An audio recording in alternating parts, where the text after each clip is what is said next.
His nickname is still known across the globe. Simon Bolivar, El Libertador, the Liberator, the man who almost single-handedly wrested South America from Spanish control. He was without a doubt one of the most important men who ever lived. A Latino George Washington, a general who could stand shoulder to shoulder with Napoleon. In his short life, he united all of modern Colombia, Venezuela, Panama, and Ecuador into a single superstate, and then lived long enough to see all his dreams turn to dust in the harsh daylight of independence. Soldier, hero, exile, radical, general, dictator, man of the people, Simon Bolivar. He was many things, yet outside of Latin America, knowledge of his life is something most of us are sorely lacking. Well, today we're taking you on a sweeping ride through the epic life of the man known to history as the Liberator.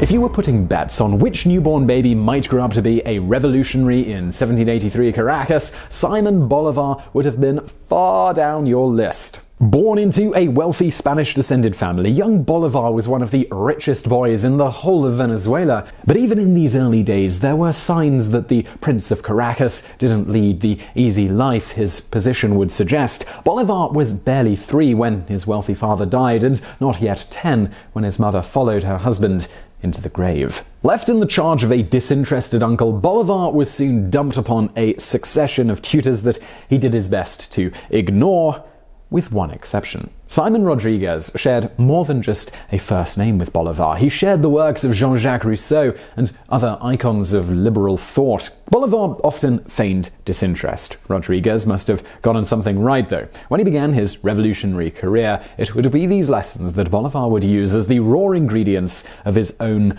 political philosophy. Not that anything as coherent as a political philosophy was on Bolivar's mind at the time. The 16-year-old rich kid would soon be heading off to Europe, where, like all of Venezuela's aristocracy, he would take in the court in Spain, acquire an education, maybe find a bride, and return to Caracas ready to join the elite. And in a way, that's kind of what happened. Bolivar, he arrived in Madrid just as the 18th century was drawing to a close. He spent time at court and married his great love. This was Maria Teresa Rodriguez del Toro y Alisa. In a parallel universe, the rest of his biography would probably now read, and then he returned to Caracas and settled into a life of privilege. So I really hope you liked that video, but that's not what happened. Once again, what looked like an easy existence for Bolivar quickly gave way to pain. Less than a year after their marriage, he and Maria Teresa returned to Caracas to settle down. Barely were they off the boat when Maria Teresa contracted yellow fever and died. If you're looking for the moment Simon Bolivar, the Prince of Caracas, became Simon Bolivar, the Revolutionary, this is it. Bolivar was so distraught by his wife's death that he made a sworn vow to never marry again, a vow that he kept for the rest of his life, although he certainly did his fair share of sleeping around. You see, he threw himself into politics as a means of escaping the heartache. It was this decision that really set him on the path to greatness. There was one other side effect of Maria Teresa's death. In 1804, Bolivar decided to return to Europe. It was while back on the old continent that he would make another solemn vow, one which would have repercussions for centuries to come.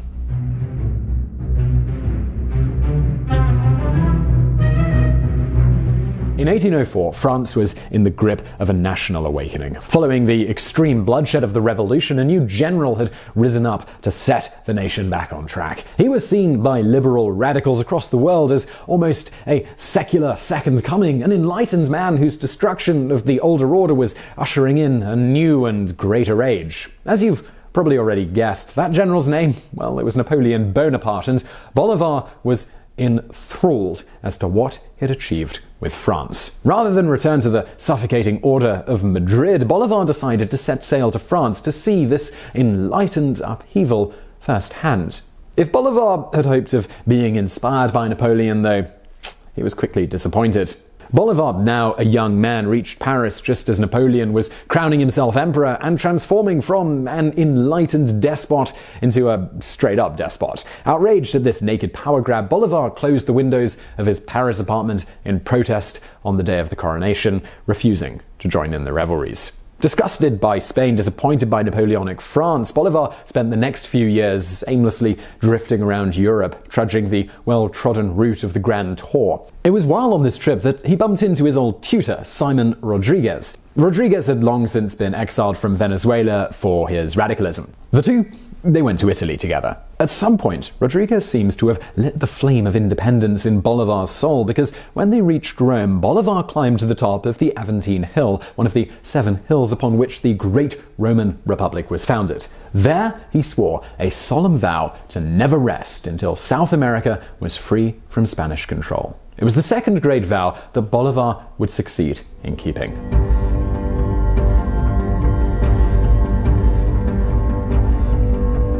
Around the time that Bolivar was traipsing around Italy, 2 major things happened that would make Bolivar's vow look laughably naive, and then, just as quickly, make it look very prescient. The first came in 1806, when a liberal radical known as Francisco de Miranda rashly decided now was the time for South American independence. A Venezuelan patriot, Miranda is today known as the precursor, the man who presaged the liberator. But while Bolivar's name would become synonymous with success, Miranda's became rather associated with catastrophe. In the summer of 1806, Miranda tried to launch a general uprising in Venezuela, landing a partially US-funded small force on the country's coast. But rather than flocking to his side, ordinary Venezuelans kept out of the way as a Spanish force descended, capturing nearly the entire expedition. Miranda, he barely escaped with his life. At the time, it looked like the end of the independence dream. Venezuelans had been given a chance to rise up, and they'd decided to lie low. But then, the second major thing happened that blew the question open once again. In 1808, Napoleon deposed the King of Spain and installed his brother, Joseph, on the Spanish throne. For Venezuelans already uncomfortable with Spanish rule, this was just far too much. South America, it exploded in revolt. Newly arrived back in his hometown, Bolivar quickly decided these anti-French uprisings were the perfect vehicle for his patriotic dreams. Initially on the sidelines of the action in Caracas, Bolivar soon staged a takeover of a group known as the Patriotic Society for the Development of Agriculture and Livestock, turning it into a hotbed of revolutionary activity. While many of his contemporaries felt he was too radical, Bolivar nonetheless made his influence felt. It was following a stirring speech of his to Congress that Venezuela declared independence on April 19, 1810. Not that Bolivar was anywhere close to the true levers of power. Kept on a short leash, it was only his personal wealth that got him an official position in the new government as an ambassador to Britain. While there, Bolivar managed to convince the exiled Francisco de Miranda to return to lead Venezuela, a decision that he would later regret when Miranda brought his flair for catastrophe with him. Now, whole books could be written on why Miranda was the wrong man for the job here. He was a poor general who allowed royalist forces to maintain footholds in the young country. He was also a poor judge of talent and sidelined tacticians like Bolivar in favor of weaker leaders. On top of all that, he was poor in a crisis. When an earthquake flattened Caracas in 1812, Miranda failed to control the narrative that God was punishing the upstart Venezuelans for defying the Spanish crown. Although Bolivar acquitted himself well, digging through the rubble of Caracas with his bare hands to rescue survivors, public feeling began to turn against the Republicans. By summer of 1812, Venezuela was in revolt again, this time against Miranda, Bolivar, and their failed republic. Miranda tried to staunch the tide by setting himself up as a dictator, but now the writing, it was on the wall. In August, Miranda snapped and bolted, but he was caught by Bolivar and other Republican soldiers trying to board a British ship with the contents of the Venezuelan treasury. An incensed Bolivar handed his erstwhile friend over to the Spaniards before fleeing into exile himself. As he sailed away from Venezuela, Bolivar left behind the ruins of a republic that had collapsed after only a year, burying his dreams just as the Great Earthquake had buried Caracas. Just as with the earthquake, if Bolivar wanted to salvage anything from this catastrophe, he was going to have to roll up his sleeves and personally start digging.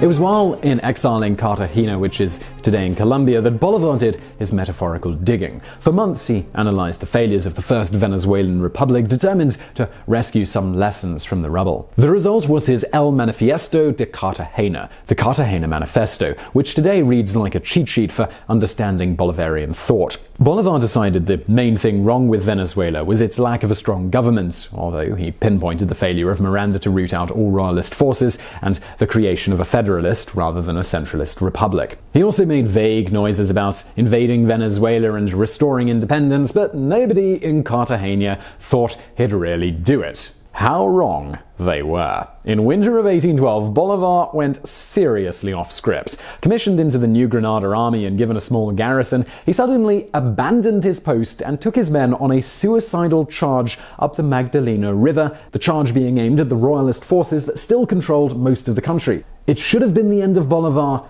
but instead it was his making. Bolivar's blitzkrieg annihilated the Spanish loyal forces stationed along the river. Overwhelmed and terrified, they simply abandoned town after town as Bolivar came roaring through. By the end of January, the entire river was in Patriot hands. It was a resounding victory for the independence movement, yet Bolivar wasn't even close to being done. Like a man possessed, he ended the Magdalena campaign not with a well-observed rest, but with the invasion of Venezuela. The invasion today is known as the Admirable Campaign, but make no mistake, the admirable part certainly doesn't refer to Bolivar's conduct. Desperate to be the one to liberate Venezuela and restore the republic, Bolivar resorted to some very dirty tricks. Chief among them was the decree of war to the death, which stated that any native Spaniards who did not actively help them liberate Venezuela would be executed on the spot. Whatever the legalities of Bolivar's semi-genocidal decree, it certainly worked. As a second uprising gripped Venezuela's east, Bolivar rampaged across its west, liberating city after city, just as he had done on the Magdalena campaign.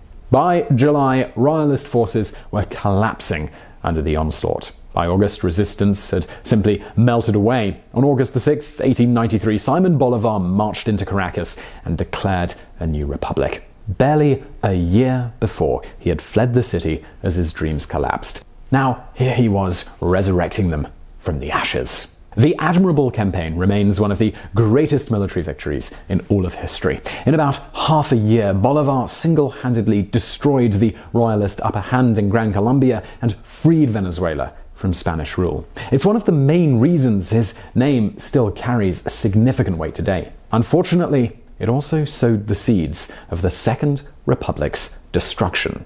Out on the plains of Venezuela, news of Bolivar's war crimes reached the bandits and the cowboys. Under the leadership of pro-Spanish psychopath José Tomás Boves, these disparate groups united into a force of anti-Bolivar vengeance. They were called the Legions of Hell. The ISIS of their day, the Legions of Hell glorified in the rape, mutilation, torture, and massacring of anyone who stood in their way. After Bolivar's victory, they swept across Venezuela with such ferocity even the Liberator stood no chance. Caracas fell in an orgy of blood in July 1814, and Bolivar fled back to New Granada, only to find royalist forces in the ascent. Although he would launch a successful campaign against separatist Bogota, Bolivar's time was over. By May 1815, even Cartagena had turned against the hero of Magdalena, and Bolivar, he was forced to flee to Jamaica once again, watching from the ship as the Venezuelan Republic burned and his victories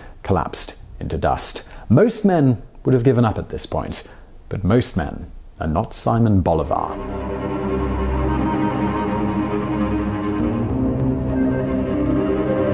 It was while recalibrating in his exile in British Jamaica that the Liberator wrote the second great Bolivarian text, the Letter from Jamaica. A long cry for liberty and freedom, the letter is today notable for one very important passage. Saying American natives lacked the virtue for democracy due to centuries of Spanish oppression, Bolivar declared a free South America would need a strong hand at the wheel, a president for life. It was the first inkling that the world had of the Liberator's hidden dictatorial tendencies. But the letter would only seem ominous in hindsight. For now, Bolivar was an outcast, watching his country plunge into a vicious civil war. He needed to get back to Venezuela, and he needed to do it fast.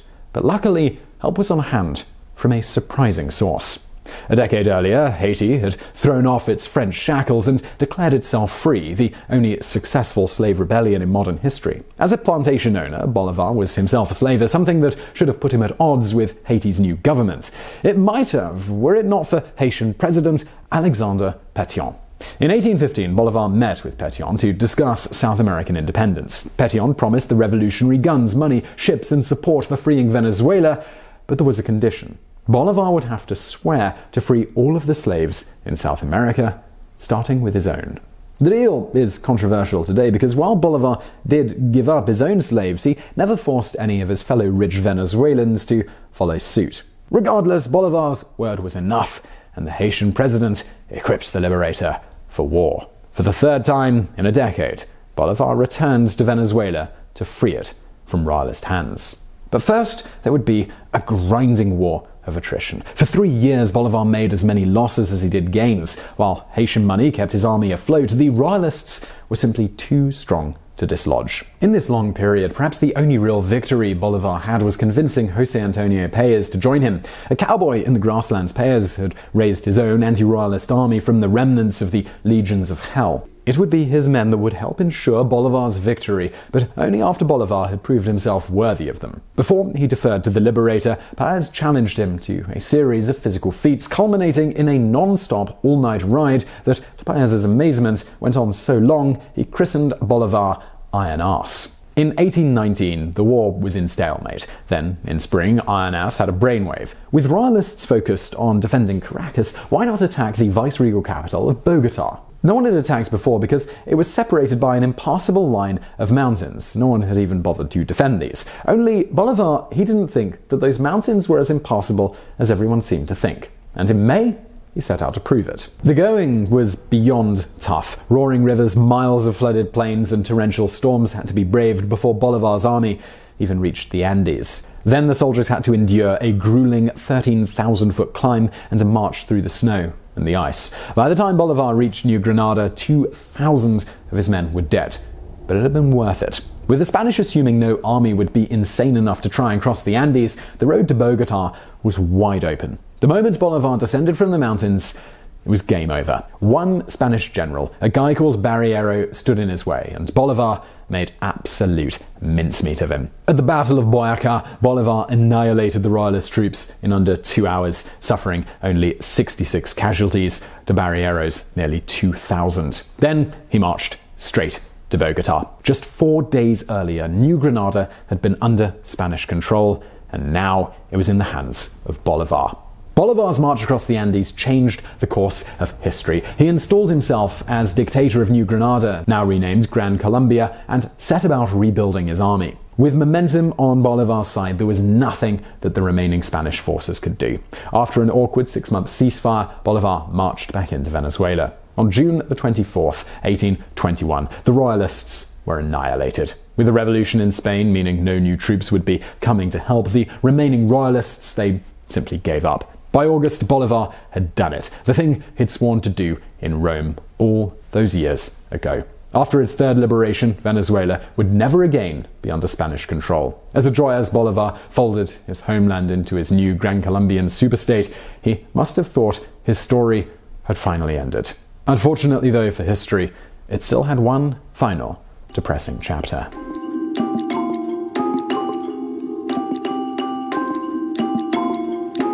Over the next few years, the remaining provinces of Spanish South America were liberated. In 1822, Bolivar's protege Antonio José de Sucre liberated Ecuador. In 1824, Bolivar and Sucre together liberated Peru. Half a year later, they liberated Upper Peru, which was so grateful that it immediately renamed itself Bolivia. Ecuador was folded into Gran Colombia, while Peru named Bolivar dictator for life. The Spanish were gone, and Bolivar ruled half of South America. And it was that last part that was about to become a serious problem. If Bolivar was a great general, he was not such a great dictator. He wasted money constantly on military expeditions, and every time one of his underlings tried to press through necessary structural reforms, Bolivar would nix them, leaving the economy a heaving mess. On top of that, he kept trying to force all of the countries he'd liberated to accept being a part of Gran Colombia, when it was plainly obvious that New Granada, Ecuador, Venezuela, and Peru all wanted to go their separate ways. Back in Venezuela, Páez was even threatening to secede.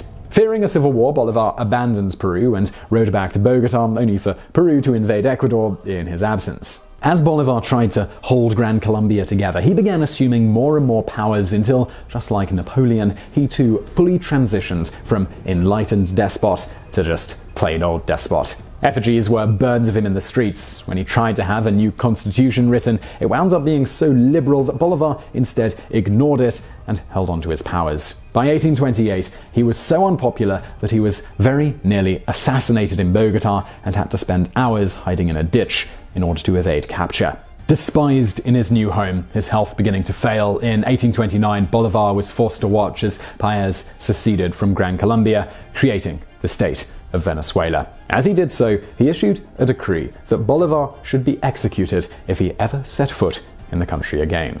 Now, also cut off from his homeland, the liberator fell into a deep depression. His Caracas estates were confiscated by Paez's new government, leaving him penniless, a revolutionary ghost haunting the streets of Bogota. Finally, Bolivia accepted the inevitable and went into exile. As he trekked from Bogota to the coast, he received news that Ecuador had seceded and that his protege Sucre had been assassinated. Broken, miserable, despised, and dying from tuberculosis, Bolivar finally wound up in the house of a Spanish admirer in the coastal city of Santa Marta. Although his host sent for the best doctors in Latin America, it was useless. At the end of 1830, Bolivar boarded his final boat into the long exile of death. As he slipped away from these shores of the living, it's possible he looked back and felt familiar sadness once again. Gran Colombia lay in ashes. His dreams were ruins. Only this time, there'd be no coming back, no more chances. As Bolivar sailed away into endless night, he did so a sad and a broken man. Although Bolivar died a hated tyrant, today he is regarded as one of the greatest men Latin America ever produced. While Venezuela is now a basket case, Colombia, Ecuador, and Peru are functioning democratic states. Imperfect the liberator may have been, but there's no doubting Simon Bolivar's military genius or the strength of his vision. Few people can ever be said to have truly changed history, but Bolivar is one of them. So I really hope you found that video interesting. If you did, please do hit that thumbs up button below. It doesn't really do much, but it does make us feel good. Let us know that you're liking this video. Also, why not use the comments to let us know what you think, or drop a suggestion down there for a future Biographics. Why not? And subscribe if you like these biographies. We do them twice a week on Mondays and Thursdays, so hit that subscribe button and the little bell thing if you actually want to hear about these videos, because as I say every time, subscribe doesn't really do what it used to, so hit the bell. And as always, thank you for watching.